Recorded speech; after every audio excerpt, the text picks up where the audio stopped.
the beat, man. So that fuck boy get jumped.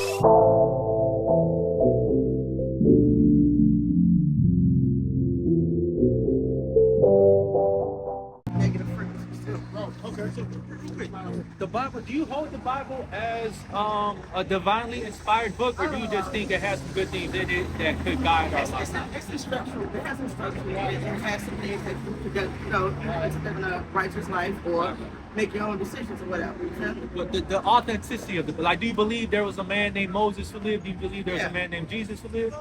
Common sense, you know. All of it's by word of mouth. Yeah, but there's a large amount of people who even if they believe in the instructions of the Bible, that they might not believe in a historical figure who walked the earth named Jesus Christ, or a historical figure named Isaiah.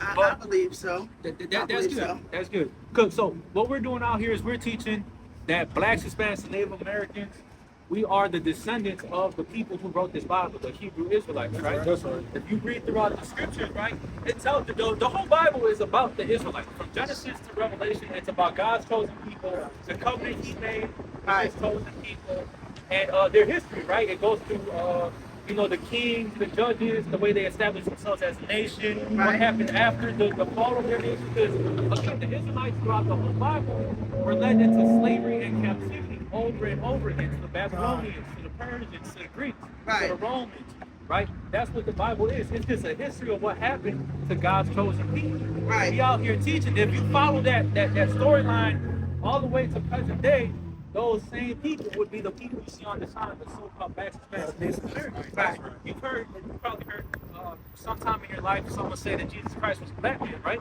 Yeah. Do you know why they say that?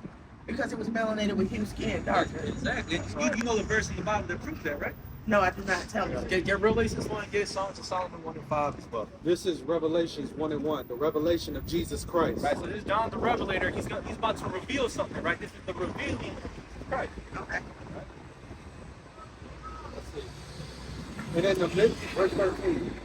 And in the midst of the seven candlesticks, one like unto the Son of Man, The Son of Man, right? Jesus Christ.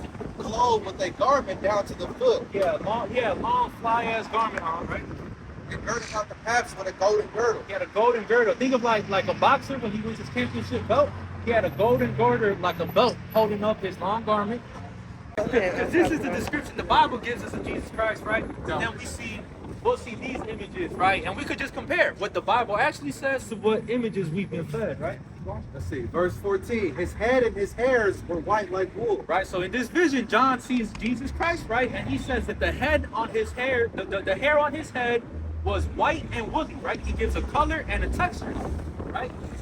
He had white hair, but the texture was woolly. Now, simple enough, what people on earth have woolly textured hair? That's right.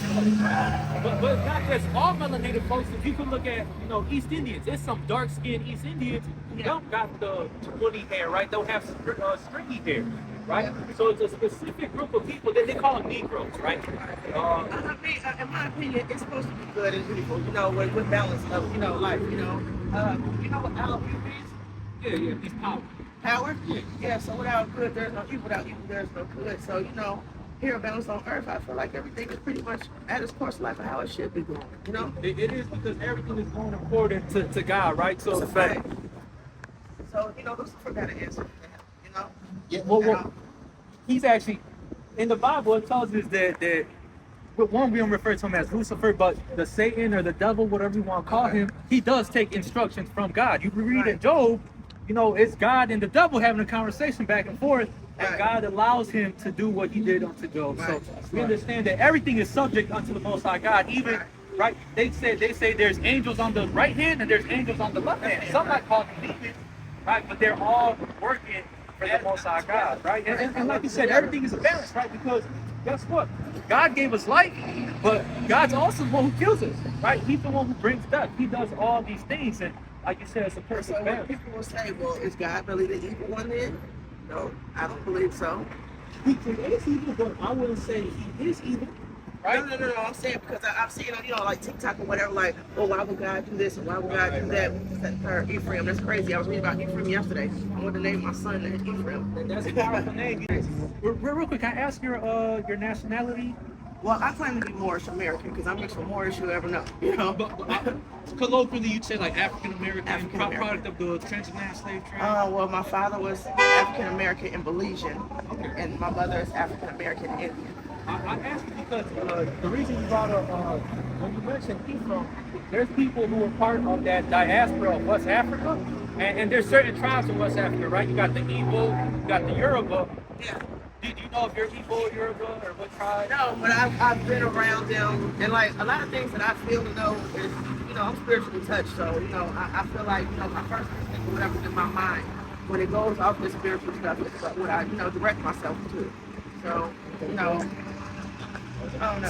So, yeah, I'm just asking because there is clear historical evidence that the Igbos, the tribe from West Africa, that they go back to the tribe of Judah.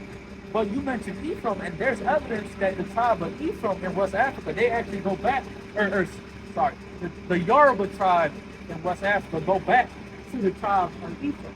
Right? That's really one of the overall messages we try to bring to people is that Blacks, Hispanics, and Native Americans, we're all one people. We all descend from one common ancestor whose name was Jacob. Right? And you have all these little tribes. You got Haitians, you got West Africans, you got Caribbean and Dutch islands, you got Mexicans, Puerto Ricans, right? All one people, and it's time for us to return to our book. That's right. But real quick, let me go back into the movie, bring that out, and then you still have 1 5. Bring out the movie.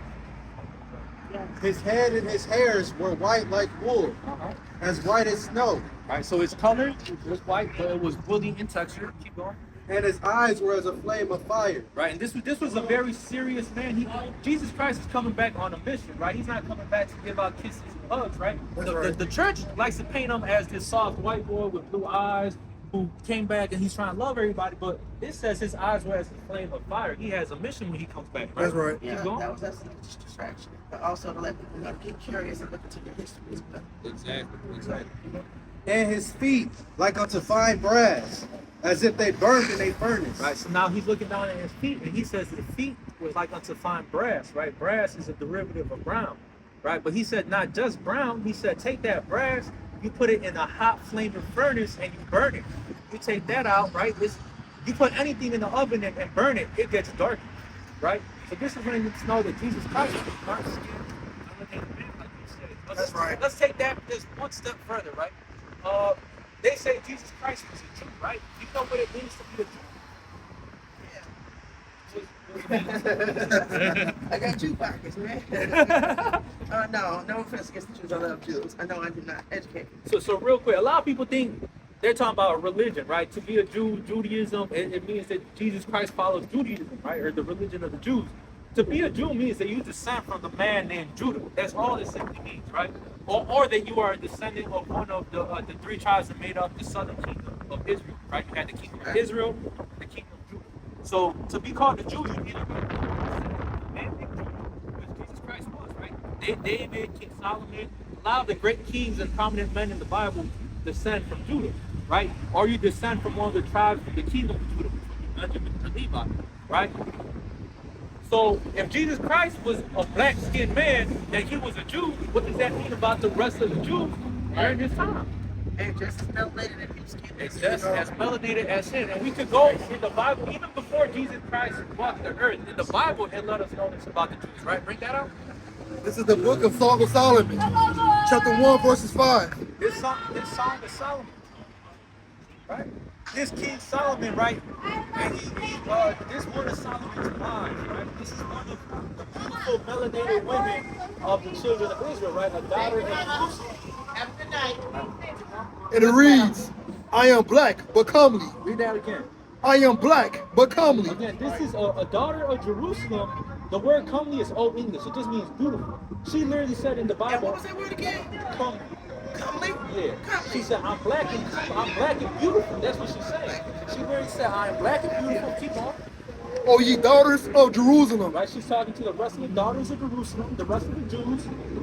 as the tents of Kedar, as the curtains of Solomon. Right? And the tents of Kedar and the curtains of Solomon, they were literally black. He's just comparing her skin to how dark the curtains of Solomon's temple were, right? Keep going. Verse 6, look not upon me, because I am black. Because the sun has looked upon me.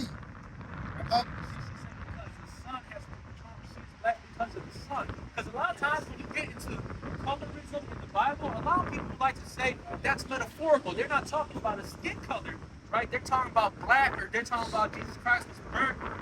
They'll say burnt brass. They'll say he was revolted, right? Like he was on fire. You know, the things that we eat nowadays, and everything they ate back then, a lot of things are processed nowadays. Back then, they didn't have a lot of buildings like this. They had to build their own buildings from hand, you know? Right. So you can look from here, way over there, holler, hey, Judah, come here. You know, sun is definitely on top of your head. There's no shade like this. But, you know, Exactly. That's what that verse is making sure everyone knows. She's black because the sun has looked upon her. She's directly talking about her skin color, right? You can finish it out.